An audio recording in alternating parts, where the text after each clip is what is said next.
Frères et sœurs en Christ, que Dieu vous bénisse puissamment au nom de Jésus-Christ. Seigneur Jésus-Christ, viens nous exhorter par la puissance de ta parole. Que je ne sois qu'un instrument pour m'exhorter et exhorter mes frères qui vont écouter. Au nom de Jésus-Christ, Amen. Exhortons-nous, frères et sœurs, sur la parole de Dieu. Frères et sœurs, un élu de Dieu, un vrai enfant de Dieu, ne peut pas pratiquer le péché. Un enfant de Dieu ne pratique pas le péché. Un vrai enfant de Dieu qui a reçu l'Esprit de Dieu ne pratique plus le péché. Quoiqu'il était d'abord dans le péché, mais étant devenu enfant de Dieu, il ne peut plus pratiquer le péché. Parce qu'en lui réside l'Esprit de Dieu qui lui a donné la capacité de devenir enfant de Dieu. Et un vrai élu qui demeure dans les fondements de la parole de Dieu, selon Éphésiens 2, chapitre 20, ne peut plus pratiquer le péché. Parce que son homme intérieur a été renouvelé, c'est une nouvelle créature. Il ne vit plus pour plaire à la chair, mais il vit pour plaire à son Seigneur et Sauveur et Maître Jésus-Christ. C'est notre exhortation, frères et sœurs. Un élu de Dieu ne pratique plus le péché. Il ne peut plus pratiquer le péché. Parce que ce n'est plus lui qui vit, mais c'est le Christ qui vit en lui. Et le Christ en lui, c'est l'espérance de la gloire. À cause de cette espérance, qui est une encre, qui s'ancre à la foi du Christ, il ne peut plus jouer parce qu'il n'est pas de ceux qui vont à la perdition. C'est pour ça, un enfant de Dieu ne peut plus pratiquer le péché. Il ne peut plus vivre cette vie pécheresse qu'il avait avant. Par la grâce et par la foi de Dieu, par la foi qu'il a en Christ, Dieu lui donne la capacité de dominer sur le péché. C'est ça, tant qu'il demeure dans les fondements. Jacques chapitre 3, verset 2, nous donne une parole.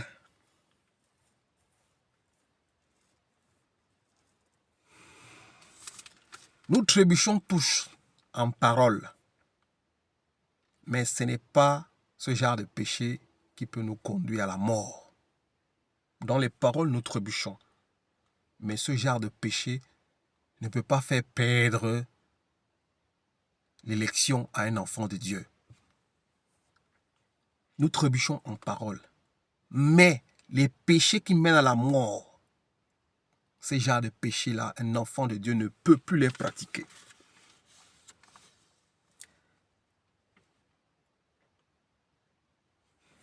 La vie de péché n'est plus possible sur un vrai élu de Dieu. Jacques 3, verset 2 nous dit, Jacques 3, verset 2 nous dit, en effet, nous trébuchons tous de bien de manière. Si quelqu'un ne trébuche pas en parole, c'est un homme mûr, capable de tenir tout son corps en bride. Nous tous, nous trébuchons dans les paroles. Il est vrai.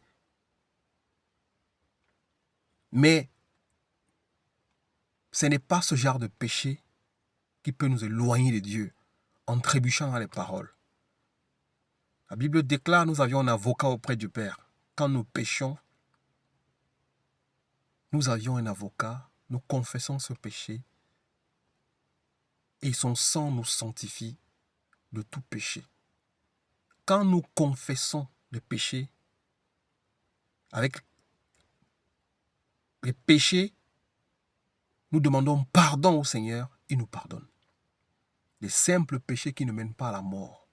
Parce que nous allons voir qu'il y a des péchés simples en trébuchant par les paroles, et il y a des péchés qui peuvent nous conduire à la mort. Mais un chrétien, ce n'est plus possible qu'un enfant de Dieu ait une vie de péché. Nous avions notre avocat auprès du Père qui intercède pour nous. Quand nous péchons, nous allons vers lui, nous demandons pardon et son sang nous sanctifie. Et il nous purifie de tout péché, de toute iniquité. Frères et sœurs, le péché n'est plus pour les enfants de Dieu. Allons dans le livre de 1 Jean, chapitre 3, verset 1. 1 Jean, chapitre 3. 1 Jean 3, verset 1 à 10. Il est écrit, « Voyez quel amour le Père. » 1 Jean 3, 1 Jean 3, 1 à 10. « Voyez quel amour le Père nous a témoigné pour que nous soyons appelés enfants de Dieu. Et nous le sommes. Nous sommes enfants de Dieu. Si le monde ne vous connaît pas, c'est qu'il ne l'a pas connu. Bien-aimés, nous sommes maintenant enfants de Dieu, et ce que nous serons un jour n'a pas encore été révélé. Mais nous savons que lorsque Christ apparaîtra, nous serons semblables à lui, parce que nous le verrons tel qu'il est. Toute personne qui possède cette espérance en lui se purifie comme lui-même est pur. Toute personne qui a l'espérance en Christ se purifie comme lui-même il est pur. Un enfant de Dieu qui a connu la liberté en Christ ne peut plus rester dans la saleté. Il se purifie comme le Christ même est pur. Il continue ici. Tous ceux qui pratiquent le péché violent la loi, puisque le péché, c'est la violation de la loi. Un élu, un enfant de Dieu ne peut pas pratiquer le péché parce qu'il connaît où on l'a enlevé dans la boue, dans la saleté qu'il était. On l'a sanctifié, on l'a fait asseoir dans les lieux célestes en Christ Jésus. Alors, un élu qui connaît le prix de sa vie que le Seigneur Jésus-Christ, le sacrifice qu'il a fait, ne peut plus pratiquer le péché parce qu'il connaît la vérité. Et la vérité l'a affranchi. Ce n'est plus un esclave pour ignorer le sacrifice de Christ. Or, vous le savez, Jésus est apparu pour enlever nos péchés. Jésus est apparu pour enlever nos péchés. Et il n'y a pas de péché en lui. Ceux qui demeurent en lui ne pêchent pas. Ceux qui demeurent en lui ne pêchent pas. Si quelqu'un pêche, il ne l'a pas vu et ne l'a pas connu. Celui qui demeure en Christ, un véritable chrétien, ne pêche pas. Parce qu'il connaît le prix de sa vie. Il connaît le sacrifice de Christ. Il ne peut pas jouer avec son salut. Il ne pêche pas. Je continue. Ceux qui demeurent en lui ne pêchent pas. Si quelqu'un demeure en lui, si quelqu'un pêche, il ne l'a pas vu et ne l'a pas connu. Un véritable chrétien ne peut pas, il ne peut plus pratiquer la vie de péché qu'il avait avant, comme l'impudicité, l'adultère, la fornication, la masturbation, l'infamie, les œuvres des ténèbres. Un enfant de Dieu ne peut plus pratiquer ce genre de choses. Celui qui pratique encore ce genre de choses n'a pas encore connu Christ. Quand tu entends quelqu'un, oh, je n'arrive pas à laisser l'alcool, je m'enivre tout le temps, mais après j'ai honte de moi-même, il n'a pas encore connu Christ. Il n'a pas encore connu Christ. Tu vois quelqu'un, oh, j'arrive pas à laisser la masturbation, j'ai commencé à arrêter, après j'ai repris. Non, il n'a pas encore connu Christ. Un enfant de Dieu ne peut plus se souiller parce qu'il sait que celui qui est en lui, c'est le Christ. Il sait que son corps ne l'appartient plus. Il est le temple de Dieu. Un enfant de Dieu ne peut plus pécher, ni ne peut plus pratiquer une vie de péché. Il ne peut pas s'enivrer parce qu'il sait qu'en lui réside l'Esprit de Dieu. Frères et sœurs, petits enfants, que personne ne vous égare. Celui qui pratique la justice est juste, comme Christ lui-même est juste. Celui qui pratique le péché est du diable. Celui qui pratique encore les œuvres des ténèbres est du diable. Tu n'as pas encore connu Christ. Tu t'enivres, tu t'empiffres avec les nourritures. Tu es un gourmand.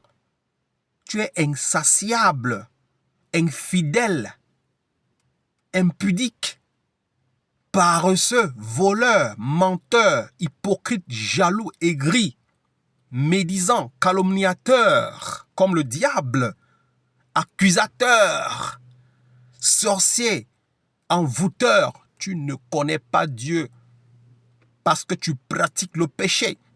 Il est écrit ici, celui qui pratique le péché est du diable, car le diable pêche dès le commencement. Or, je lis d'abord devant, on dit, petits enfants, que personne ne vous égare. Celui qui pratique la justice est juste comme Christ lui-même est juste. Celui qui pratique le péché est du diable, car le diable pêche dès le commencement. Or, c'est pour détruire les œuvres du diable que le Fils de Dieu est apparu. Tu ne peux pas être co-héritier du Christ et tu pratiques encore le péché. C'est faux. Si tu pratiques le péché, tu es du diable. Au 9, quiconque est né de Dieu ne pratique pas le péché. Quiconque est né de l'esprit ne peut plus avoir une vie de péché.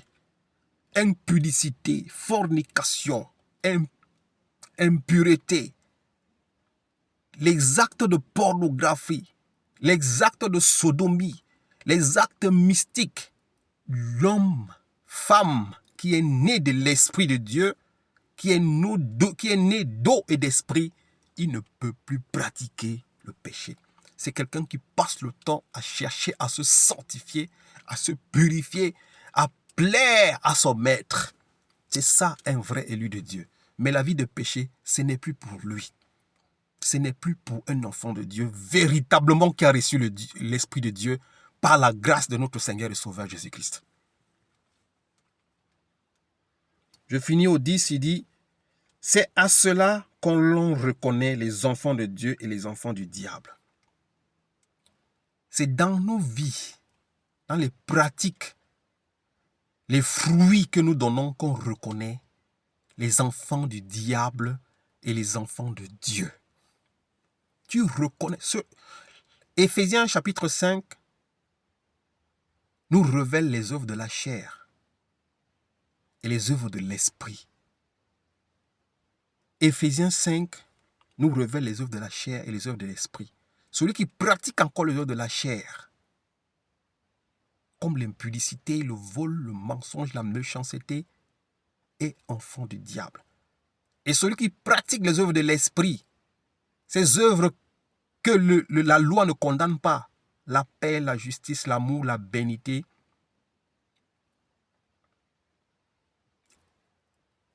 voilà un enfant qui a l'Esprit de Dieu. C'est à cela que l'on reconnaît les enfants de Dieu et les enfants du diable. Celui qui pratique la justice, celui qui ne pratique pas la justice n'est pas de Dieu, tout comme celui qui n'aime pas son frère. Frères et sœurs, un véritable enfant de Dieu ne peut plus pratiquer le péché. Qu'on ne se mente pas, qu'on ne se dise pas des choses qui ne glorifient pas le nom de Jésus-Christ, mais disons-nous la vérité, un vrai élu de Dieu ne peut plus avoir une vie de péché. Si tu as encore une vie de péché, une vie d'iniquité, une vie de rébellion, sache que tu n'as pas encore reçu Dieu. Tu n'as pas encore reçu l'Esprit de Dieu. Jean chapitre 5, verset 16. Il y a une parole de sagesse pour nous ici. Jean chapitre 5, verset 16 à 18. Il est écrit, c'est pourquoi les Juifs poursuivaient Jésus et cherchaient à le faire mourir, parce qu'il avait fait cela le jour du sabbat. Cependant, Jésus leur répondit, mon Père est à l'œuvre jusqu'à présent, moi aussi je suis à l'œuvre. Voilà pourquoi les Juifs cherchèrent encore plus à le faire mourir, parce que non seulement il violait le sabbat, mais il appelait aussi Dieu son Père, son propre Père, se faisant lui-même égal à Dieu. Frères et sœurs, Jean chapitre 1 va nous donner une révélation. Jean chapitre 1, nous retournons dans Jean chapitre 1, frères et sœurs. Un enfant de Dieu ne peut plus pratiquer le péché parce que Christ qui est en lui n'est plus péché. Il n'est pas péché. Il ne pratique pas le péché. Donc tu ne peux pas pratiquer le péché dans ton corps dans lequel habite le Christ. Jean chapitre 1, 1. c'est notre exhortation, frères et sœurs. Jacques chapitre 1 nous dit ce qui était dès le commencement, ce qui nous avons entendu, ce que nous avions vu de nos yeux, ce que nous avons contemplé et que nos mains ont touché concernant la parole de la vie, nous vous l'annonçons. Nous vous annonçons la parole de la vie. Nous n'annonçons pas les fables et les généalogies, mais nous vous disons ce qui est écrit selon la loi. Au verset 8, il est écrit, frères et sœurs, si nous disons que nous n'avons pas de péché, nous nous trompons nous-mêmes. Et la vérité n'est pas en nous. Il est écrit ici, si nous disons que nous n'avions pas de péché, nous nous trompons nous-mêmes. Celui qui dit qu'il ne pêche pas, il se trompe lui-même, il est un menteur. Ce n'est pas ce que je suis en train de dire. Avoir le péché, il y a péché et péché. Il y a des péchés qui mènent à la mort et des péchés qui sont dus parce que nous bronchons tous. Mais ces genres de péchés, nous les confessons et le Seigneur Jésus-Christ nous pardonne.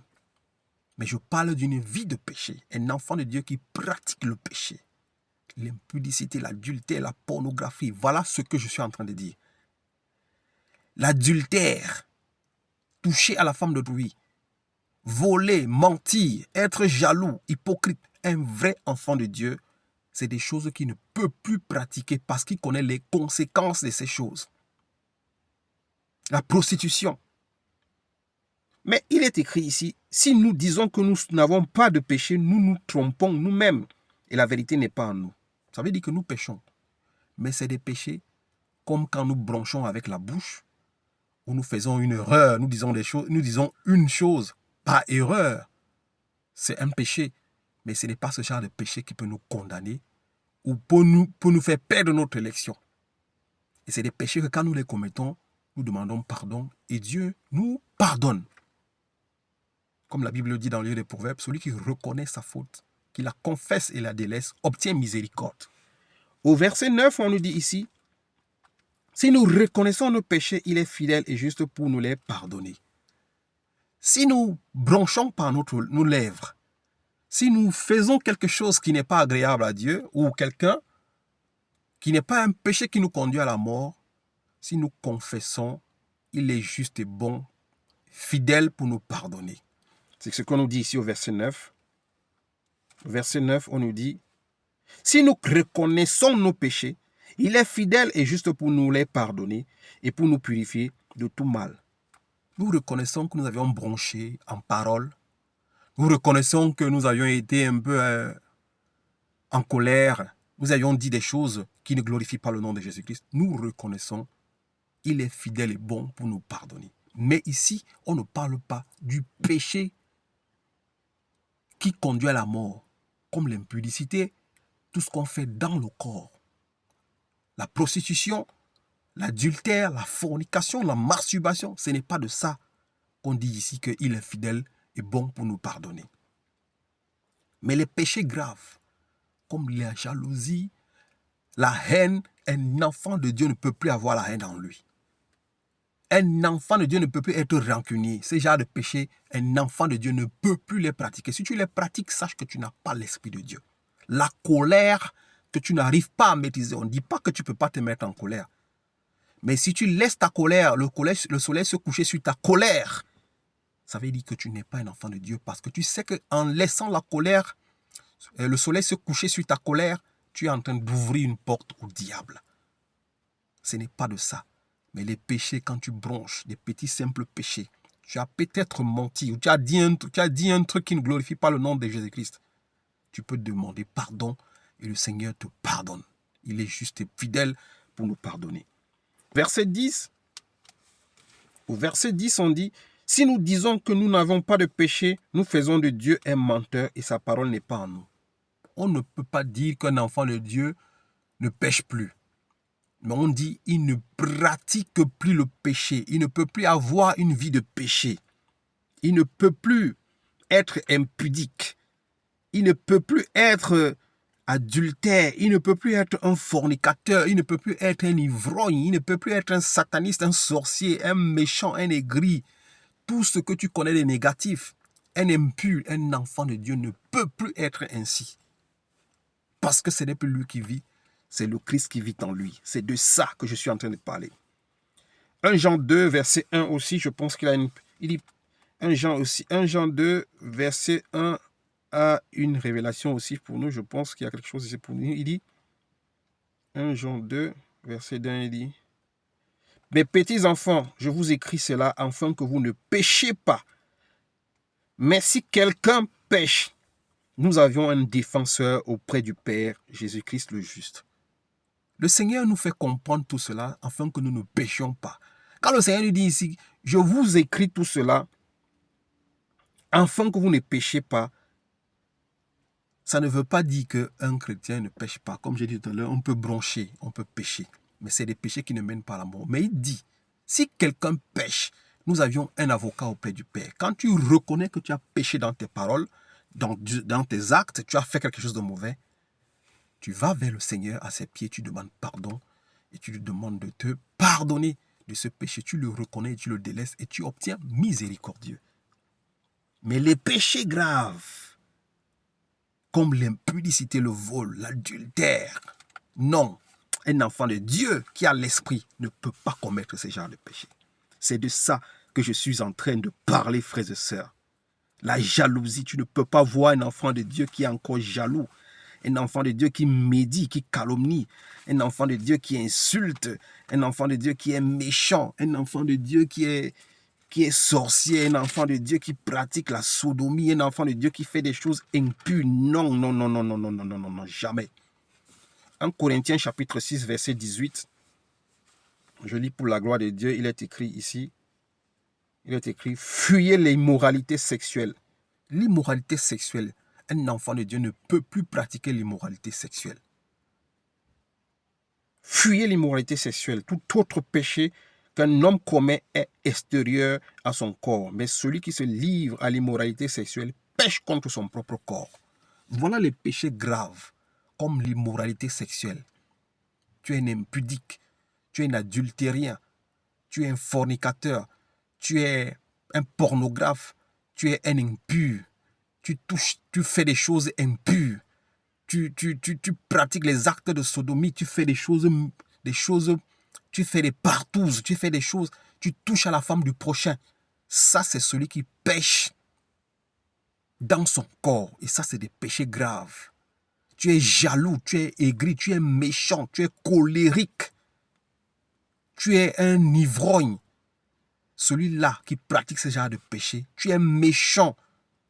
Pêche contre son propre corps. Et Dieu ne peut pas habiter dans ce genre de corps. C'est de cela que je suis en train de parler. L'immoralité sexuelle. Un ivrogne. Dieu ne peut pas habiter dans le corps d'un ivrogne. Une prostituée. Dieu ne peut pas habiter dans le corps d'une prostituée. Fuyez l'immoralité sexuelle. Tu couches avec la femme d'autrui. Tu couches avec les femmes à gauche. Tu couches avec les femmes à droite. Tu couches avec les sœurs dans l'église. Tu n'as pas l'esprit de Dieu. Tu couches avec les frères partout dans l'église. Tu n'as pas l'esprit de Dieu. Parce que ton corps n'est pas le temple du Saint-Esprit. L'esprit qui est en toi, c'est un esprit sexuel. C'est un esprit satanique. C'est un esprit d'infidélité. C'est un esprit de prostitution qui habite en toi. L'esprit de Dieu n'est pas en toi. En couchant dans tous les carrefours, tu connais les hommes partout, tu as les femmes partout. Tu manges, tu es un gourmand.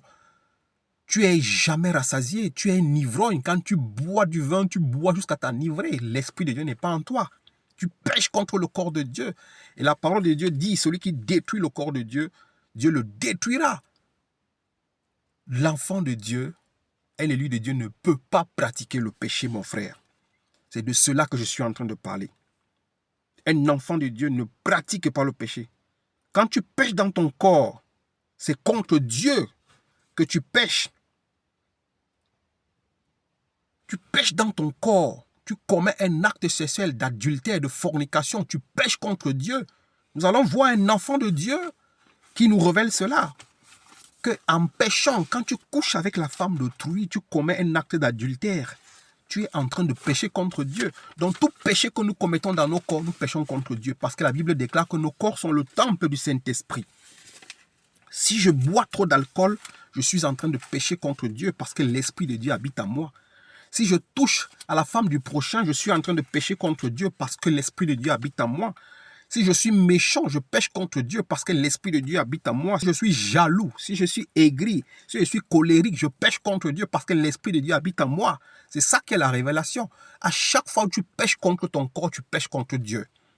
Genèse chapitre 39, frères et sœurs. Genèse chapitre 39, pour nous édifier. Genèse chapitre 39, verset 9. Il est écrit, je lis pour la gloire de Dieu. Personne n'est plus grand que moi dans cette maison. Ici, on parle de Joseph.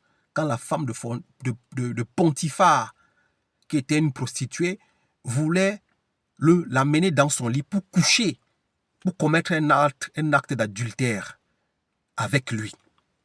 Joseph lui répond ici, « Personne n'est plus grand que moi dans cette maison, et il ne m'a rien interdit, sauf toi, parce que tu es sa femme.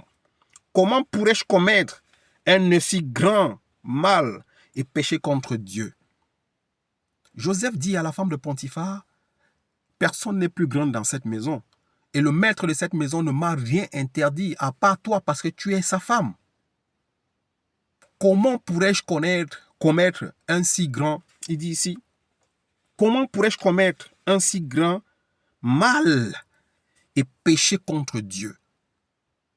Joseph dit à la femme de Potiphar, « On ne m'a rien interdit ici, c'est moi qui gère tout. Mais comment je peux commettre un si grand mal et pécher contre Dieu ?» Joseph n'a pas vu qu'il allait pécher contre son maître. Il n'a pas vu qu'il allait pécher contre son corps, mais il a vu qu'il pêche contre Dieu. Quand tu pêches dans ton corps, tout péché, impudicité, fornication, adultère, prostitution, vol, méchanceté, haine, colère, médisance, calomnie, tu pêches contre Dieu. Parce qu'en réalité, en toi, il y a l'Esprit de Dieu. C'est pour cela un enfant de Dieu qui a l'Esprit de Dieu ne peut pas pécher contre son corps parce qu'il sait qu'il y a l'Esprit de Dieu qui habite en lui. C'est pour cela Joseph ici, étant habité par l'Esprit du Seigneur Dieu Tout-Puissant, il dit, comment pécherai-je contre Dieu? Voilà pourquoi je te dis la révélation qu'un enfant de Dieu ne peut pas pécher, ne peut pas pratiquer le péché, il ne peut pas avoir une vie de péché. Joseph dit ici, comment pécherai-je contre Dieu? Parce que Joseph savait que son corps est le temple du Saint-Esprit. Parce que Joseph savait que en lui habite l'Esprit de Dieu. S'il couche avec la femme de Potiphar, il allait pécher contre Dieu et l'Esprit de Dieu ne pouvait pas rester en lui.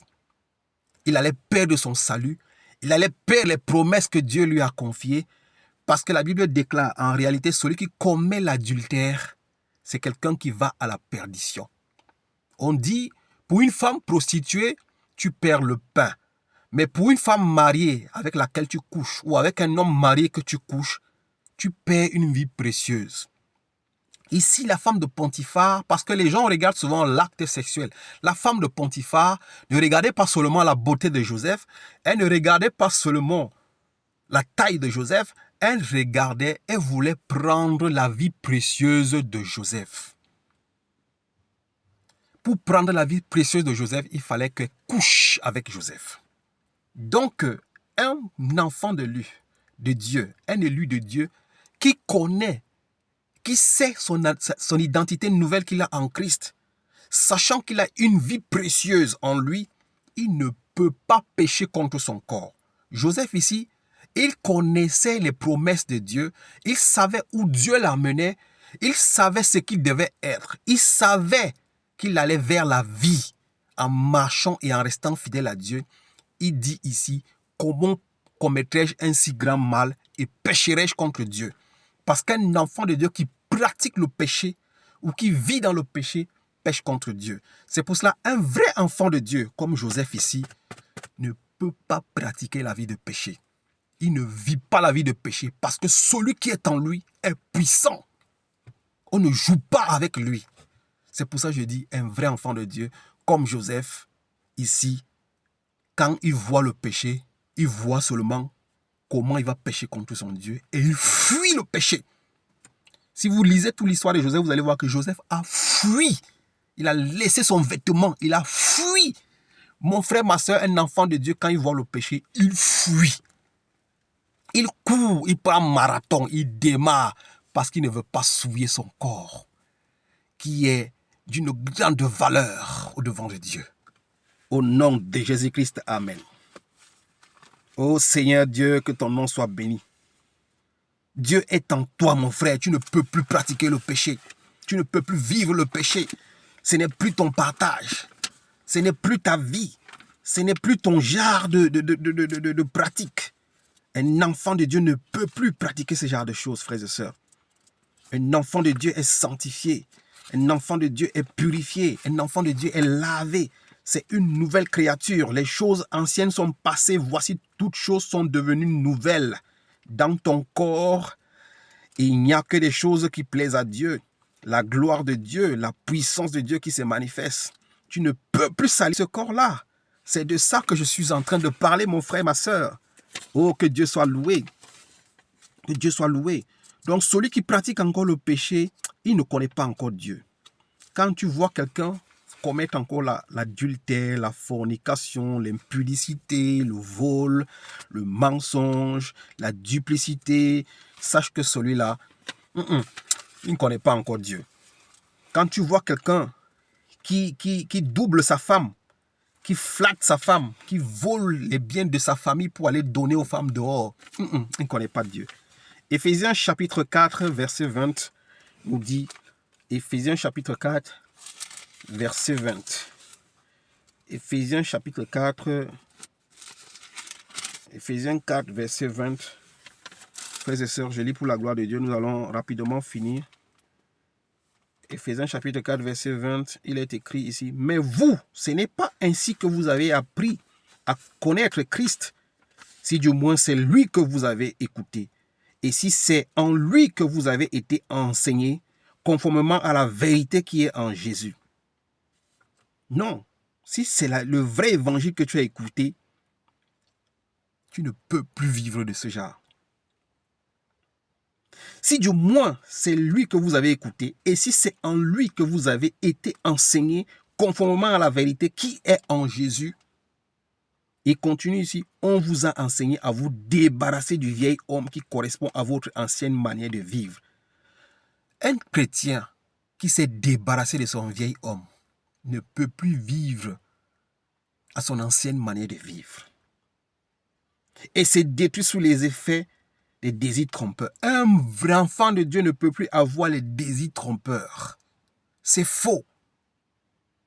Il dit ici, à vous laisser renouveler par l'esprit dans votre intelligence. Un enfant de Dieu qui est renouvelé dans son intelligence et dans son esprit ne peut plus pratiquer la vie de péché. Et finit au 24. Et à vous revêtir de l'homme nouveau créé selon Dieu. Quand un enfant de Dieu qui est revêtu de l'homme nouveau créé selon Dieu, dans la justice, la sainteté qui produit la vérité, cet enfant ne peut plus pratiquer la vie de péché. Frères et sœurs, c'est de ça que je parle. Hébreux, frères et sœurs, chapitre 6. Hébreux, chapitre 6. Nous allons rapidement finir notre exhortation.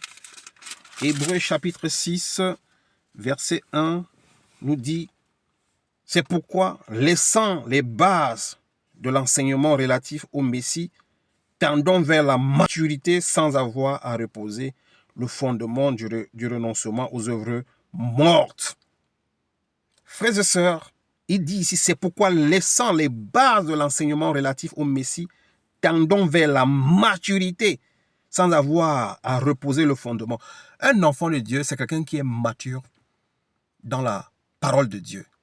Il est mature parce qu'il a connu la vérité et il demeure dans cette vérité. Il ne va pas renoncer, il ne va pas commencer à aller détruire les fondements de la base de la connaissance qu'il a en Christ. Il ne va pas commencer à aller détruire la fondation que le Christ a fondée en lui pour les œuvres des ténèbres. Il ne peut plus renoncer pour retourner aux œuvres mortes.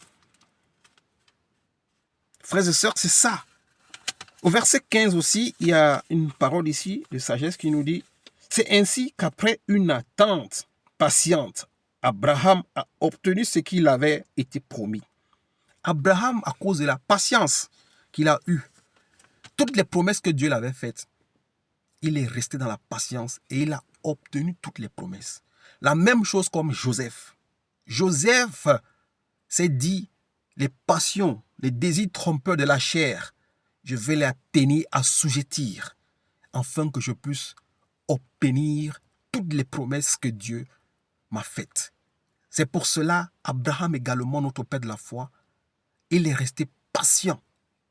Et il a obtenu toutes les promesses que Dieu l'avait promises. La patience, c'est pour les enfants de Dieu.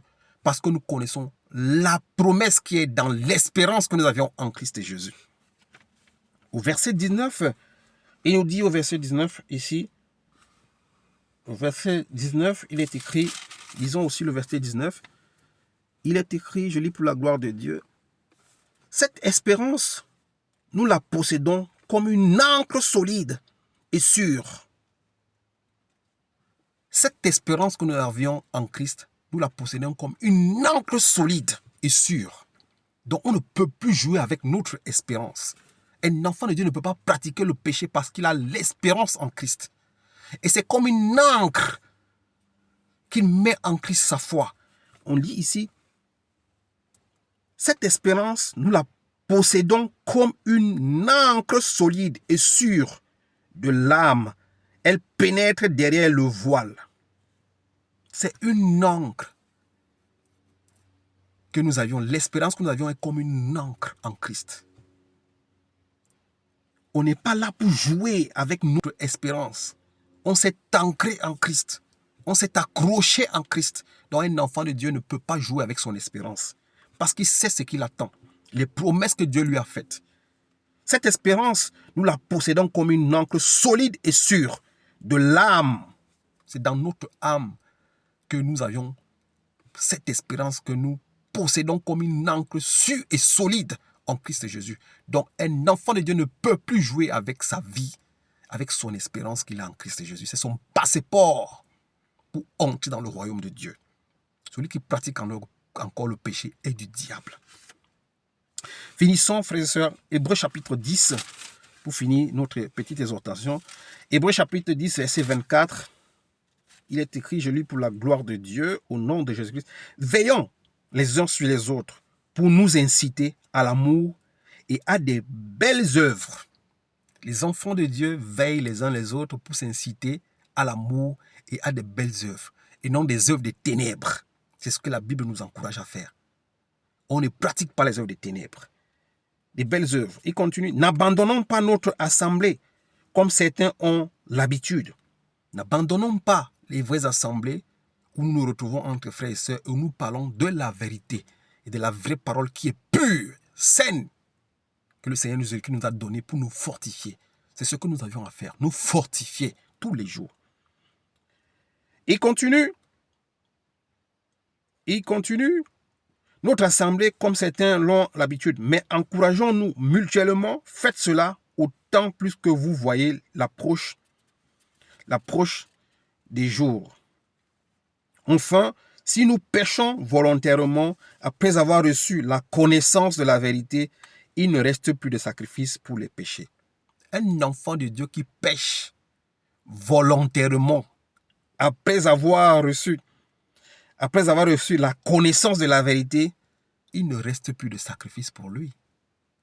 Un enfant de Dieu ne peut pas jouer avec son salut, avec son espérance. Si tu pêches volontairement, après avoir reçu la connaissance de la vérité, tu n'as plus de salut. Donc un enfant de Dieu connaissant cela, il ne peut plus, parce qu'il n'y a plus de sacrifice. Christ n'ira plus sur la croix pour lui. Christ ne va plus se verser son sang pour lui. Donc un enfant de Dieu qui connaît la vérité, qui a la connaissance de la vérité, ne peut plus volontairement pécher contre son corps ou contre Dieu. Ah, que Dieu soit loué. Au 28, il dit, et au 27, il dit, mais une terrible attente du jugement et l'ardeur du feu qui dévorera les adversaires de Dieu. Si un enfant de Dieu qui pêche, c'est un terrible jugement qui va s'abattre sur lui. Un terrible jugement parce que tu as foulé aux pieds le sacrifice du Christ à la croix. Donc celui qui a la connaissance de la vérité ne peut plus pratiquer la vie de péché. Il ne peut plus vivre le péché. C'est un jugement ardent qui l'attend s'il pratique la vie de péché. Il dit au 28, celui qui viole la loi de Moïse est mis à mort sans pitié sur la déposition de 2 ou de 3 témoins. Quelle peine bien plus sévère méritera-t-il donc, à votre avis, celui qui aura foulé aux pieds le Fils de Dieu qui aura jugé sans valeur le sang de l'alliance? Quelle peine aura donc celui qui va fouler aux pieds le sacrifice du Christ? Si, à la loi de Moïse, à la déposition de 2 ou de 3, tu étais condamné, quelle peine tu vas avoir si tu foules aux pieds le sacrifice du Fils de Dieu sur la croix? Pour la chair, à cause de la chair, tu méprises le sacrifice du Christ sur la croix. Quelle peine tu vas avoir? C'est ça, le Christ qui a compris cela ne peut pas s'amuser.